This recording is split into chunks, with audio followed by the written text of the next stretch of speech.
los podcasts de Es Radio, Castilla y León.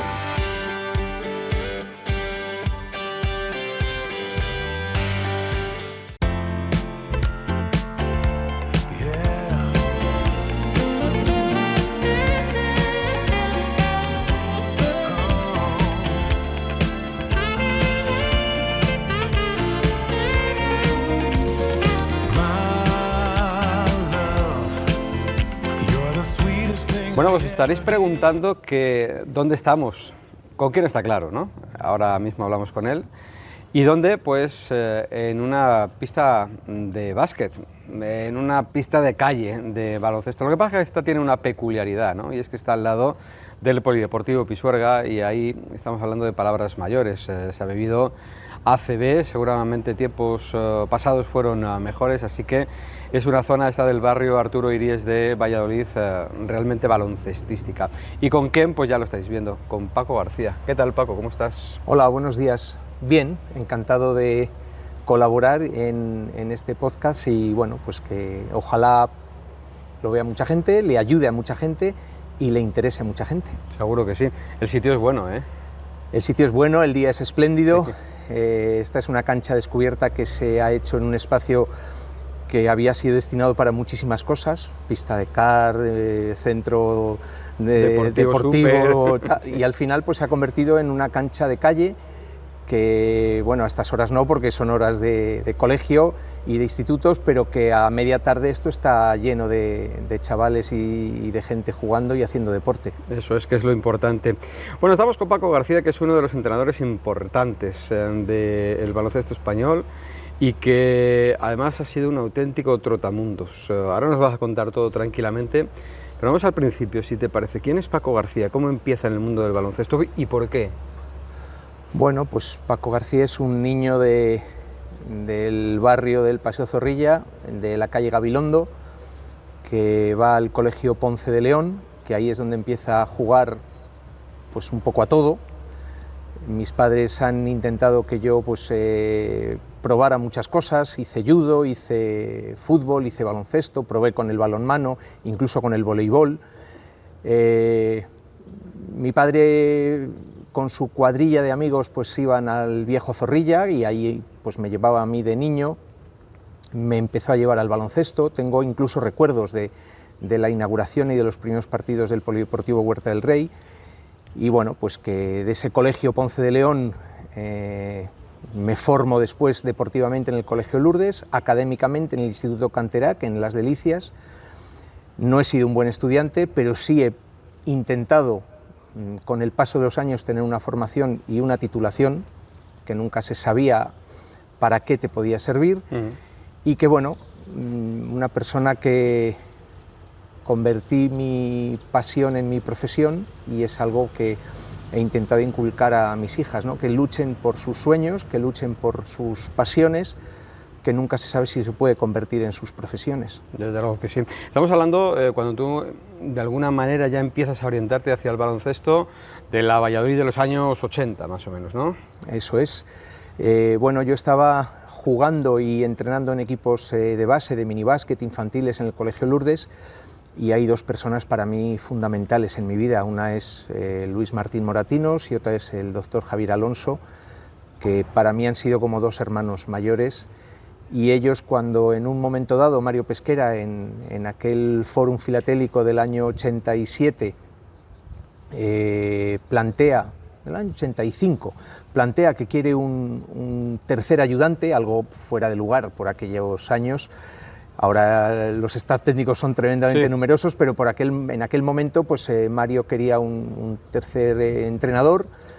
El segundo era Michel González, que trabajaba, otra de esas cosas, trabajaba en la Renault por la mañana, ¿no? Claro.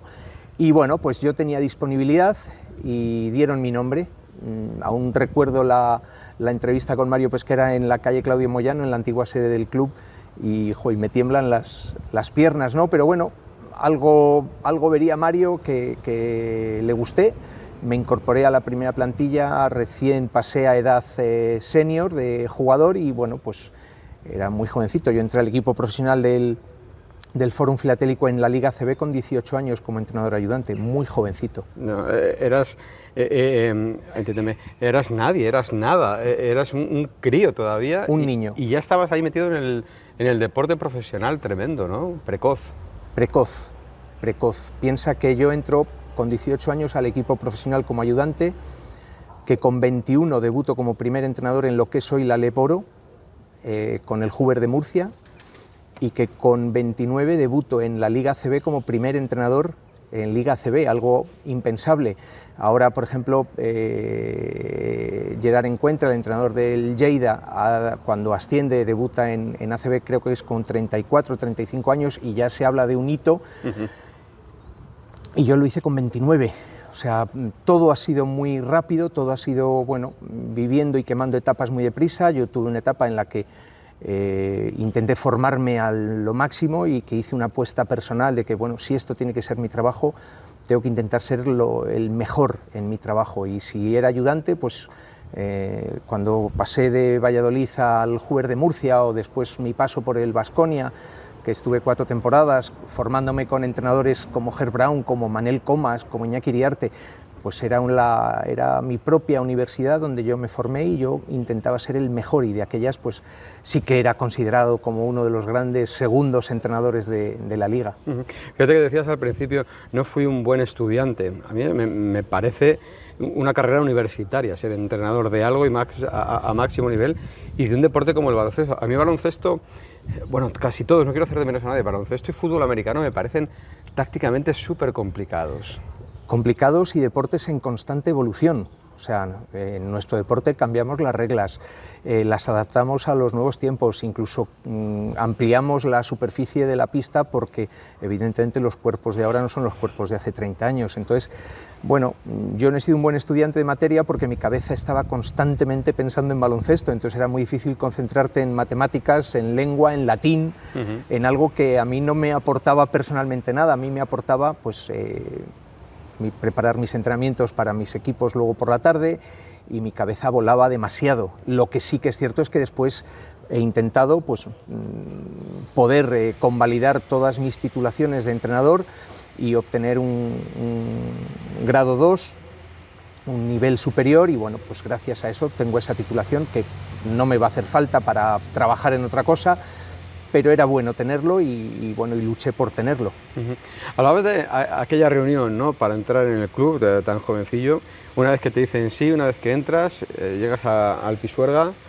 A Huerta del Rey. A Huerta del Rey, efectivamente, y te encuentras allí con una jarca de jugadores importante, ¿no? Bueno, pues es un choque generacional muy grande. Piensa que en ese equipo estaba Arturo Seara, Samuel Puente, se había fichado a José Manuel Beirán, que venía de ser medalla en los Juegos Olímpicos de Los Ángeles con España. Los americanos eran George Singleton y Granger Hall. Chus Llano, bueno, nombres que me emociona mucho recordar, ¿no? Entonces yo era un niño y estabas en un mundo de hombres, de jugadores profesionales. Después me pasó también cuando salgo del Fórum de Valladolid y ficho 2 años después en el Hoover de Murcia, que esa es una aventura un poco peculiar, porque con esos ahorros que yo hice durante esos 2 años, pues me fui en el año 87 a ver el Campeonato de Europa a Grecia, a Atenas, aquel campeonato que ganó Grecia a la Unión Soviética con Nikos Galis, Giannakis, Fasoulas, y allí conocí a una familia, la familia Valverde, Coello Valverde, en Murcia, y bueno, pues a través de Felipe Coello me planteó ir a Murcia, Murcia que era era un crecimiento total de baloncesto porque prácticamente no había nada, y allí pues el Hoover empezaba a florecer. Fíjate lo que se ha convertido ahora, ¿no? Con el respaldo de la UCAM. Y bueno, pues cuando yo fui allí y fui ayudante de Felipe Coello, después Felipe Coello da un paso a un lado, traen a un seleccionador nacional brasileño como Ari Vidal, y yo me convierto en su ayudante.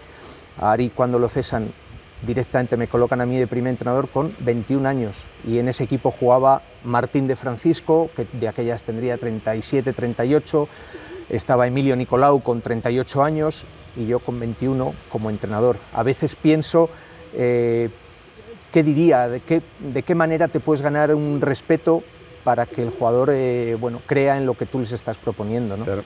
Sobre todo ese respeto de edad, ¿no? Imagino que uno lo que tiene que hacer que es entrar, mirarse en el espejo y enfadarse para salir con ese rictus de seriedad, ¿o cómo? Bueno, yo creo que el respeto se gana de muchas maneras y de la que menos se gana es pegando gritos. Yo creo que el respeto se gana ofreciendo respeto para poderlo recibir, ofreciendo soluciones y ofreciendo la posibilidad de que el jugador crea que puede ser mejor contigo. Si a eso le añades pues esa miajita de suerte que supone el ganar, pues es un cóctel en el que el jugador de repente dice, oye, con este tío vamos. Y esa ha sido un poco la constante, ¿no? Yo tuve esa aparición en el Juer de Murcia como primer entrenador, después fui a Palencia, a la segunda división, lo que hoy sería la Le Plata. Sí. Y de ahí pues me vino una posibilidad para volver a ser ayudante en un equipo tremendamente ambicioso como de aquella era el Baskonia, en constante crecimiento, y la posibilidad de ser ayudante de un entrenador americano como era Herb Brown era algo espectacular. Un equipo en el que se hablaba inglés, yo no tenía ni papas de inglés, y que poco a poco pues era otro reto el decir, bueno, yo tengo que aprender y tengo que mejorar y tengo que al menos tener unos conocimientos básicos para que me entiendan y entender yo, ¿no? Y bueno, fueron 4 años muy bonitos con Herb, unos meses con Iñaki Iriarte y otros con Manel Comas. Creo que estoy hablando de historia del baloncesto nacional. Y tanto. Y estamos hablando de con 20 y pocos, sigues con 20 y pocos y ya viviendo lejos de tu casa, de tus padres, de tus amigos. ¿Cómo es eso? Bueno, yo cuando planteo en casa, yo viví en casa con mis padres, ahí en la calle Gabilondo, y cuando yo les planteo, oye, tengo la primera vez que tengo una oferta para irme fuera, que es a Murcia, que me voy a ir a Murcia, que me va a fichar el Juve. Yo creo que mis padres se quedaron tan cuadriculados y que se lo dije de una forma tan convincente que no hubo ni capacidad de rebatir, de capacidad de discusión, para nada. Dije, ¿estás seguro? Sí. Yo es verdad que desde los 18 años que había entrado ya en el baloncesto profesional, pues ganabas, no sé si aquí eran 5.000 pesetas, lo que hoy son 30 euros al mes. Sí. Un dineral. Y yo ya no pedía dinero en casa, yo era absolutamente autónomo, yo entrenaba en colegios, entrenaba niños en los ratos libres y bueno, pues me hacía un sueldecito que hacía que fuera independiente para vivir, no para poder tener independencia. Claro, pero de aquellas mis padres dijeron, bueno, pues si tú crees que es lo que debes apostar, adelante. Y nosotros siempre en casa hemos tenido una frase, ¿no? El arrepiéntete de lo que hagas, no de lo que no hagas. Y bueno, me embarqué de aquellas y aquello dio lugar a otra cosa y luego otra cosa y de repente te das cuenta de que te has convertido en un entrenador profesional. ¿Cómo es ese paso? Porque tú acabas en Baskonia, esos 4 años, y a partir de ahí... Pues cuando el presidente José Anquerejeta me dice que no voy a continuar, que bueno, después de 4 años él cree que yo debo de volar y que me debe convertir en un entrenador, un primer entrenador, a mí me sienta muy mal. Yo estaba muy bien asentado en una ciudad maravillosa como es Vitoria y creo que nunca podré estar más agradecido a aquello, ¿no? Pues allí se empieza una nueva etapa en la que ya tengo que ser primer entrenador y tengo que empezar a dar mis pasos. El ensayo-error en muchas cosas, el aprender y demostrar que todo lo que has aprendido pues lo puedes poner en práctica, a seguir aprendiendo y a seguir estudiando, porque el baloncesto, como decía antes, es una evolución constante, no se entrena igual ahora que antes, no son iguales los jugadores, la cancha ha cambiado, la raya de 3 se puso, luego se echó para atrás, las líneas laterales se amplían, entonces todo eso va adaptado, ¿no? Y bueno, pues de ahí fiché en Burgos, vuelvo otra vez a Murcia, con lo cual, bueno, el recuerdo no debió de ser malo cuando me vuelven a fichar y curiosamente en el año 97 se produce aquí una destitución que es la de Wayne Bravender, coge el equipo Chechu Mulero, Chechu está durante 8 partidos, el equipo está último y el club intenta fichar a Mario, intenta fichar a Herb Brown y al final ficha a Paco García, porque yo creo que nadie aceptaba el reto de coger un equipo último en la Liga CB. Conseguimos la permanencia de una forma brillante, hicimos una segunda vuelta tremenda y ahí viene otro de los tortazos que uno va sufriendo a lo largo de su vida y es que cuando acaba la temporada el club decide que van a fichar a otro entrenador, que es Gustavo Aranzana, y que yo no continúo como primer entrenador. Entonces yo tenía contrato, continúo en la estructura del primer equipo hasta que llega una oferta del Breogán de Lugo, voy a Lugo, y en Lugo ya pues es un poco la explosión ya del Paco García, en el mito entrenador, ¿no? Bueno, he estado en 2 etapas también en Lugo, la primera de 5 años, que es muchísimo, y la segunda de 3. Conseguimos el ascenso a la Liga CB, conseguimos asentar al equipo en la Liga CB. Es otro de esos que ves ahora con una sana envidia en lo que se ha convertido el club, cuando ves nuestro Valladolid, donde por desgracia estamos. Y bueno, pues ahí ya es la explosión del Paco García entrenador, te has casado, tus hijas han venido al mundo, y bueno, eso genera también unos años muy bonitos, pero también unos años de mucha dureza mental. De aquellas, yo cuando escucho ahora todo lo que los entrenadores, los jugadores, los psicólogos plantean, yo pienso mucho en mi carrera, ¿no? Lo solo que me he visto a veces como entrenador, esa soledad del entrenador cuando pierdes un partido, pierdes un título por el que estás luchando, pierdes un objetivo por el que has trabajado durante un año entero, ¿no? Esa sensación de que tienes que ser muy duro mentalmente, de que cómo vas a pedir ayuda si tú eres el jefe del equipo. ¿Qué sería? ¿Un síntoma de debilidad? Hoy lo piensas y dices, no, hoy con todos los medios que estamos hablando y la salud mental está encima de todas las mesas y en todos los debates, pero de aquellas a mí me hubiera gustado pensar tener aquella ayuda, ¿no? Porque fueron, insisto, años muy bonitos, pero años muy duros a nivel mental, personal. Era un reto importante, yo no tenía otro oficio ni beneficio que no fuera ser entrenador. La presión añadida de que tienes una esposa, tienes 2 hijas, que hay que sacarlas adelante con este trabajo tan ingrato. Cuando yo conocí a mi mujer y la primera vez que subía a su casa, su padre, que era un tío sabio, me dijo, ¿y tú a qué te dedicas? Digo, yo pues soy entrenador de baloncesto. Ah, esto está muy bien, ¿pero a qué te dedicas? ¿Pero qué eres, de verdad? Entonces, esa presión de decir, bueno, yo tengo que sacar a mi familia adelante con este negocio del baloncesto, este es mi negocio y tengo que luchar por él. Y esa soledad es difícil porque luego intentas que no trascienda tu vida familiar. No puedes permitir, por supuesto, que tu equipo te vea mal en los malos momentos, en los momentos de bajón, y mucho menos tu familia. Entonces fueron años muy intensos, todo lo que rodeaba ser entrenador ACB, pero también muy complicados a nivel mental y a nivel particular. Y eso da pie a que después yo creo que vas construyendo un caparazón y vas pensando también en que, bueno, que esta vida está muy bien, pero que también hay que pensar un poco en lo que puede venir después, porque nuestra profesión se basa en algo muy etéreo, que son los resultados. Y si un entrenador no gana, un entrenador sale del equipo. Yo lo he sufrido en algunas ocasiones. A veces, incluso ganando, han prescindido de ti. Entonces, bueno, pues esa capacidad de cerrarte en tu caparazón, de mirar hacia adelante, de que mirar atrás es solamente para, bueno, mirar con orgullo cuál ha sido tu trayectoria, pero que de eso no se vive, porque de lo único que se vive es de lo que puedes hacer a partir de mañana. Y bueno, pues creo que ese trabajo mental muy personal, insisto, ahora es otra manera de afrontarlo, es otra cosa, pero de aquellas no. Entonces ha dado lugar a una persona muy seria en su trabajo, muy concentrada en todo lo que ha hecho y absolutamente exigente en todo lo que planteaba. Pero te hablas de caparazón. La pregunta te la formulo muy básica. ¿Es bueno o es malo hacerse ese caparazón?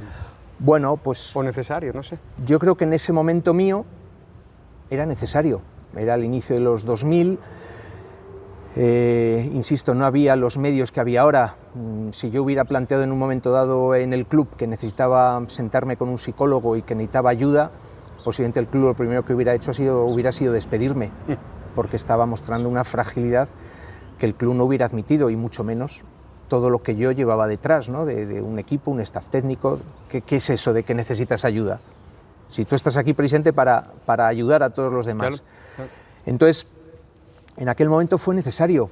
y eso hace que te cierres y que, bueno, pues yo entiendo además que hay compañeros que no han sido capaces de salir y que han tenido después problemas serios. Yo he tenido la fortuna de tener a mi lado a una mujer que siempre ha estado, psicóloga, ¿no? Sí, ha estado respaldando todas y cada una de mis decisiones, de mis dudas, de todas y cada una de las decisiones que había que ir tomando a nivel de vida. No es fácil plantear que papá se tiene que ir 3 meses a trabajar a la República Centroafricana porque aquí no hay un trabajo que sea rentable coger. No es fácil aceptar que papá se tiene que marchar a vivir a Brasil y alargar la experiencia durante 3 años y medio en un momento complicado a nivel familiar, con Celia, mi hija mayor, en Estados Unidos, Clara la pequeña en plena efervescencia adolescente, Ana pasando una situación complicada con la pérdida de sus padres y Paco en Brasil. Entonces, bueno, creo que hemos sido un núcleo familiar que nos hemos apoyado mucho para afrontar todas y cada una de las situaciones que nos íbamos encontrando. Porque esas cosas o revientan la familia y te revientan a ti, o al contrario, la unen más y creo que es vuestro caso. Pues yo también lo creo. No hace muchos años, en un campeonato de España donde estábamos y nos juntamos muchos entrenadores profesionales, hubo uno de ellos que en un momento dado lo hace así, mira y dice: joder, Paco, eres el único que sigue casado con su primera mujer. Y bueno, yo creo que da lugar a que, evidentemente, cuando tú planteas que tu matrimonio tiene que renunciar a muchas cosas, ¿no? Y tu mujer tiene que renunciar, mi mujer es licenciada en Derecho, no ha llegado a ejercer, renunció a tener una vida laboral y a una vida propia por seguir mis pasos, por hacer una familia, por criar a mis hijas de la forma que las ha criado y que las hemos criado.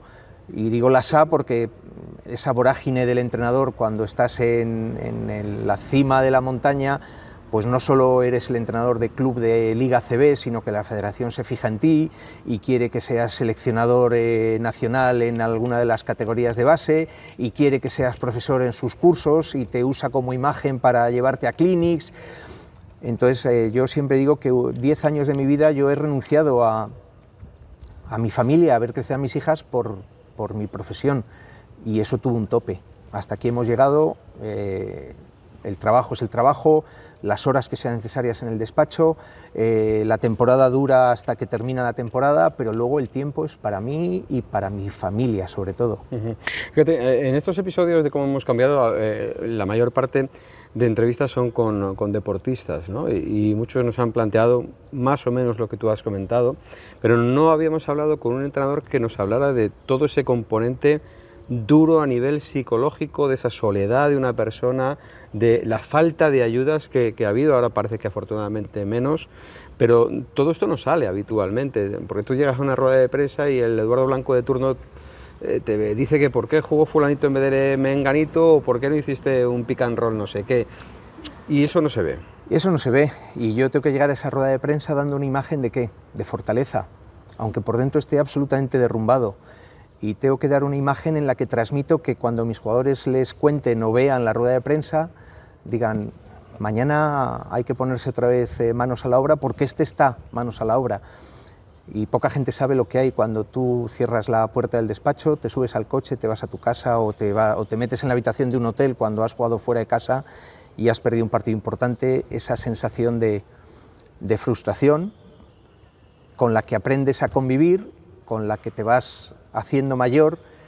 Y bueno, yo siempre recuerdo una anécdota entrenando al Hoover de Murcia, que subió a Gijón, a ver un partido a Gijón, mi novia, hoy mi mujer, con mis padres, y como perdimos, al acabar el partido salí: hola, adiós.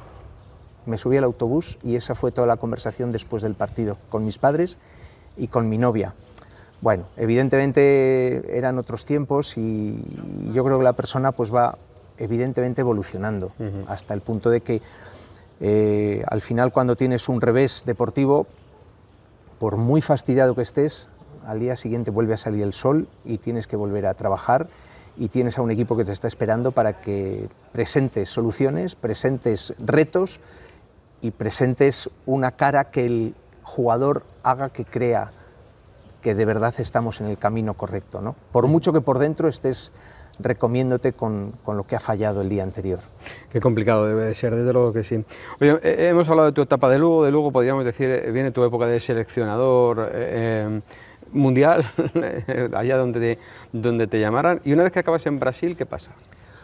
Pues una vez que acabo en Brasil, mi intención es ir ya parando, pero bueno, aquí se había creado el nuevo club, en su primer año salen en Le Plata y sufren un descenso a Liga EVA, con lo cual cuando hay gente que dice es que no se puede caer tan bajo, sí se puede caer todavía más bajo de lo que estamos ahora. Y bueno, pues esa plaza se recupera en la Le Plata y Mike Hansen me llama y me dice: Paco, coach, necesito que me ayudes, tenemos que reflotar esto. Y bueno, pues acepto el reto en contra de la opinión familiar. Yo venía de jugar una Final Four continental en Mollidas Cruces, venía de jugar semifinales de Liga contra el todopoderoso Flamengo, como si hablamos del Real Madrid aquí, y le digo que sí. Y con un equipo con 8 jugadores vallisoletanos que fueron creyendo mucho en lo que hacíamos, pues conseguimos el ascenso a la Leboro. Estoy otros 2 temporadas más jugando playoff en las 2 temporadas y planteo al club que si no hay más ambición, no quiero seguir. Y me dicen que es lo que hay, que no podemos pensar en crecer mucho más y decido cortar. Mucha gente pensaba que me iba a un sitio, que iba a fichar en no sé dónde. No. Dije, ya está, creo que es importante saber cuándo tienes que abrir la puerta también. A veces te la abren y a veces pues también tienes que aprender a abrirla tú. Y bueno, lo dejé, nos fuimos a pasar el invierno a Tenerife y un 20 de enero apareció la posibilidad de volver a entrenar en ACB en Fuenlabrada. Vuelvo a la frase de arrepiéntete de lo que hagas, porque ha sido posiblemente la peor experiencia deportiva de mi vida. Traumática, en pleno COVID, una situación absolutamente anómala y que no acabó bien, a pesar de que me renuevan para la temporada siguiente. A la temporada siguiente empezó las cosas mal y acabaron peor. Acabaron en un juzgado 2 años después para poder cobrar mi contrato, por el que luché y por el que animo además a todo el mundo, claro, que evidentemente son tus derechos y tienes que luchar por ellos. Y bueno, pues cuando acaba Fuenlabrada volvemos a la isla, que es un poco nuestro retiro más que espiritual, invernal, todo se ha dicho. Y cuando viene aquí a jugar el Girona de Gasol, pues venga, vamos y vemos el partido en Valladolid, vamos. El equipo en aquel momento no estaba bien, acumulaba derrotas y además derrotas importantes, y bueno, pues vienen a hablar conmigo los directivos después de cesar a Roberto González y me plantean coger el equipo. Quedaban 10 partidos para acabar la liga y bueno, pues me vuelvo a liar y cojo el equipo a falta de 10 partidos sin mirar mucho ese calendario, porque creo que fue un poco un suicidio hacia adelante total, pero la cosa salió bien, el equipo creyó mucho en lo que les planteamos y bueno, pues ganamos 9 partidos de 10 y pasamos de estar un puesto por encima del descenso a meternos a jugar playoff. Y tan a gusto me vi que dije, bueno, pues renovamos, y renovamos un año, además con el incentivo de que estaba el Real Valladolid Club de Fútbol detrás. Para un tipo como yo, que soy futbolero, el poder ir al estadio, el tener una reunión dentro del estadio, mi amistad con Pacheta, bueno, creo que han sido 2 años muy bonitos y bueno, renové una temporada más,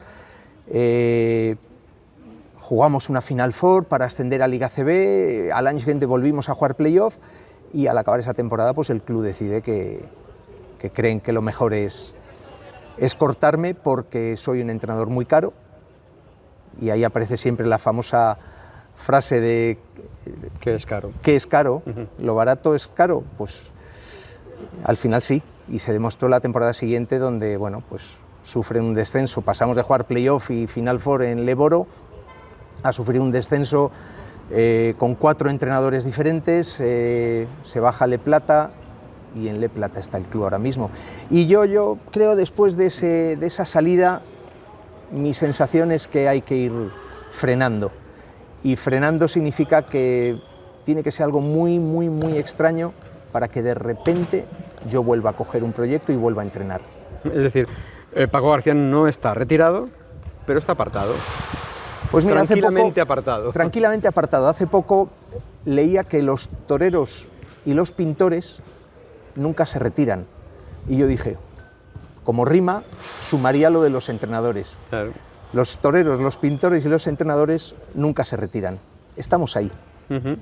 O sea, que abierto a cualquier cosa que pueda pasar. Siempre puede pasar, pero tiene que ser algo tremendamente atractivo, y creo que no lo hay en el horizonte, para que Paco García vuelva a entrenar. Paco, vamos a ir acabando. Larga, vasta trayectoria. Seguramente que te arrepientes de muchas cosas, de otras te alegras, pero en el cómputo global, ¿ha merecido la pena? Por supuesto que ha merecido la pena, por supuesto. Mira, nosotros, y me gustaría hablar de ello, hay un momento en mi carrera que yo lo hablo con mi mujer y le digo, oye, tal y como están las cosas, las noticias que oímos, nosotros no vamos a cobrar una pensión. Con lo cual, tenemos que ir pensando en qué va a ser de nosotros cuando yo diga, se acabó, no voy a entrenar más. Y poco a poco, pues fuimos creando un mañana. ¿Qué va a pasar mañana para que nosotros podamos seguir viviendo y yo no tenga que aceptar cualquier oferta porque hay que dar de comer a la familia, ¿no?